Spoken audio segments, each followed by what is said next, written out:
Hey guys, how you doing today? Hey, I wanted to discuss something. Thanks for tuning in today's drive-by. It's about 78 degrees in southern Florida, and I wanted to discuss something about law and punishment. I've been thinking about this and looking into it, and it seems like, in this country, in the United States, if you don't have money, you don't have anything. And I'm only saying that because if you don't have money and for any reason you get arrested and you can't post bail, you're going to be in jail. If you have money, you can post bail. If you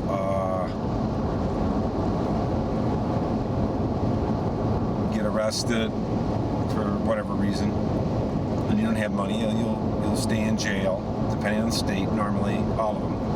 And you'll stay in jail until you have an arraignment. Okay, so you'll get charged, you'll get arrested,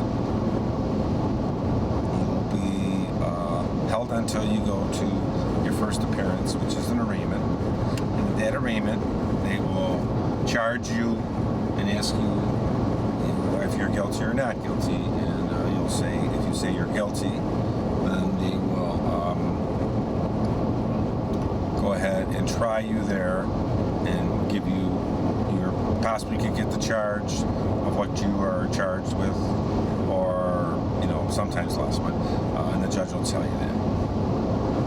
Some states now, they don't have to read your rights when you get arrested. And probably the worst thing to do is talk to a cop or make a statement to a police officer when you get arrested. It's probably better to get arrested and end up in jail rather than a cop say, if you give me some information, you won't have to go to jail.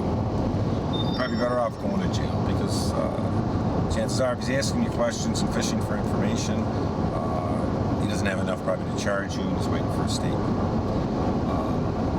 Also, another thing is a really good thing to have is have a bail bondsman. That is a very important thing to have. And I would always have one at my disposal if I was you, because anything can happen in your life. I mean, you could pull your gun and shoot somebody and get arrested, and you will go to jail. And if you go to jail, they will give you a court date. It might be 30 days from, 30 days from the day you got arrested, and you may sit in jail if you can't bail yourself out. But you need to have a bail bondsman, and the bail bondsman needs to have a landline, because from a jail, they only dial to landline collect, and it has to be where they can hit collect. Or you need to have a number where somebody can always answer or take a message where they can contact you. But I would definitely get a bail bondsman, set up with one, and just have one just in case. It's a really good thing to have, and always have a little bit of money put aside, because anything can happen, guys, I'm telling you. But so if you did get arrested, like I say, and you did not have, well, let's say first of all, if you got arrested, the police would arrest you, you get put in jail, and they fingerprint you and do all the crap that they do, and then they would set a trial date. And that trial date would be, where they're going to tell you what you're charged with, and they're going to tell you if you can have bail. Just like, so you would have to wait in jail if you did not have a bail bondsman, because you can't get bailed out sometimes because they have all the bails listed for like DWI and robbery or whatever, but they'll have it listed. So if you go to get arrested, they're going to say, can you post bail? And what they'll usually it works like this. Let's say you get arrested and bail for whatever you got arrested is $5,000. Okay, well, that's bail to the court. When you go back to court, you get your $5,000 back. Now, if you don't have $5,000, you would have to go to a bail bondsman. And what it would do is the bail bondsman would post the $5,000 and charge you $500. The $500 he would keep, you wouldn't get it back, but you could be out on bail until you get to court. If that ever happened to you, I'd highly recommend you go on bail. Get a lawyer if you can. Pay for a lawyer, depending on what charge you're having. But I would pay for a lawyer if it's serious, because the thing is, if you get a lawyer before you go to court for your arraignment, and that's where they read the charges, the lawyer can actually work on it before that So there is no charges filed. Once charges are filed, they're going to prosecute you with that. But if you get a lawyer, the lawyer can intercede and, on your behalf and say not guilty. He can waive it. You may not even have to go to court for a while. And if you're on bail, like you say, if you're working and stuff, that gives you time to make more money to pay for your fees and stuff like that. I don't know the details of it because I'm not into that kind of system. I don't know. But this is what I hear from a lot of people. So bottom line, and I'm giving you information probably that a police officer would not. Number one, have a bail bondsman around at all times. On speed dial if you have, just to have them. And if you have to have a certain amount of money put aside, have a stash fund put aside. You know what I mean? If for any reason you get arrested, you call either the bail bondsman or somebody that knows the whole situation. The bail bondsman will come and bail you out. You'll be out on the street. You can get your lawyer, and then if you don't have a bail bondsman, you're going to get arrested. And if you don't pay, you're only going to get one phone call. And I advise you not to call a cell phone because the phone is not going to collect to a cell phone. It has to be a landline.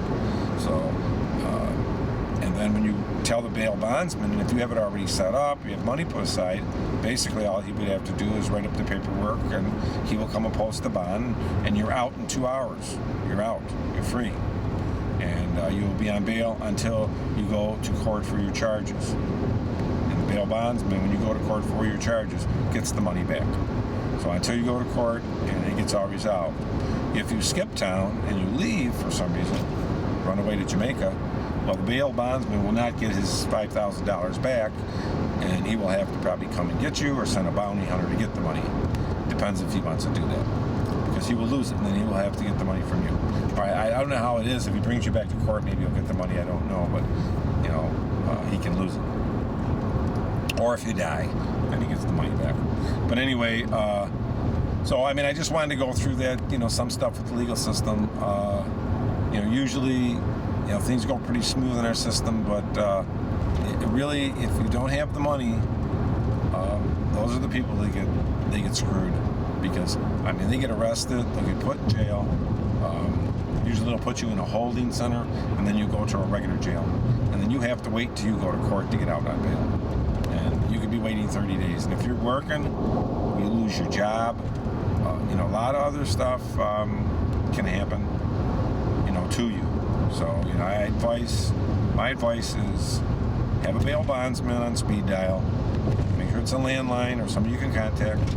Set it up with them ahead of time. Find somebody that you have a trustworthy bail bondsman. Tell them just in case anything ever happens. I want to have one, and there's nothing wrong with that at all. Because you could take your gun and shoot somebody, and for some reason get arrested, and then you can get bailed out, and then when you go to court, and before that even if you hire a lawyer, he can work on your case before you even go to court. So you may lessen the charges or drop all the charges together. So I just wanted to bring that up. That's something to know. And normally it's don't talk to a cop at all. A police officer might come to you and say, well, you're going to get arrested. If you don't talk to me, I'll. But if you do talk to him, you can really screw yourself. So the best thing to do is, like I say, have a bail bondsman, have a lawyer. If you got those two things, it can mitigate a lot of things you go through. Any kind of charges or potential incarceration or something like that. I'm just giving you some advice, and this is advice just some of my friends told me, some stuff I read on the internet, but all of it is factual that will help you. So bottom line, let's go over it again. For whatever reason, you're driving down the street, you get pulled over, you get arrested for some reason, the first thing you would do is you have one phone call. You call somebody with a landline and say, hey, this is Jerry. I'm at the Lubbock County Jail. I got arrested for this. And that's all you got to say. Call my bail bondsman. Or if you're calling the bail bondsman, just tell them where you are. The bail bondsman will do the rest, contact the police department, bail you out. You'll be out in 3-4 hours. If you give it to a significant other or a friend, it might take a few days, depending on how fast they are or how lazy they are. But it has to be a real landline, so that you got to be very important on that, because they won't do collect calls from a real landline. So I'm just letting you know that. Or if you get a phone call when you get arrested, or before that, if you know it, call whoever. Because once you get, they're not going to give you 2 calls once you're in jail. But I wanted to just say that. Have a great day. This is today's drive-by. Like I say, in southern Florida, it's actually 78 degrees, and it's a really nice day out. God bless everybody, and have a great day, and may the force be with you.